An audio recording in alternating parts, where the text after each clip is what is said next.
அக்கா மீன் சீபியம் சாப்பிட்ணும் போல இருக்குக்கா. அப்படின்னா நிறையா பேருக்கு தெரியவே தெரியாதுல்லம்மா.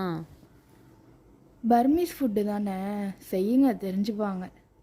சரிம்மா, ஒரு மிக்ஸி ஜார் எடுத்துகிட்டு கொஞ்சோண்டு சீரகம், கொஞ்சோண்டு வெங்காயம், ஒரு தக்காளி, காஞ்ச மிளகா, பூண்டு எல்லாமே சேர்த்து அரைச்சிடணும்மா. நல்லா பேஸ்ட்டாக அரைச்சதுக்கப்புறம் ஒரு கடாயை வச்சுட்டு கடாயில் எண்ணெய் ஊற்றி கொஞ்சோண்டு வெந்தயம், வெங்காயம், கருவேப்பிலை போட்டு வதக்கணும்.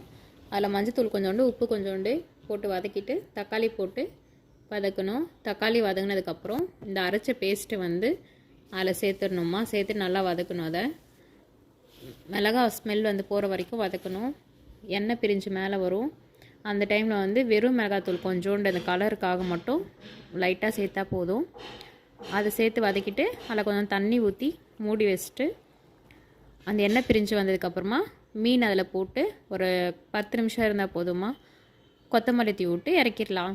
டேஸ்டியான சீபியா ரெடி.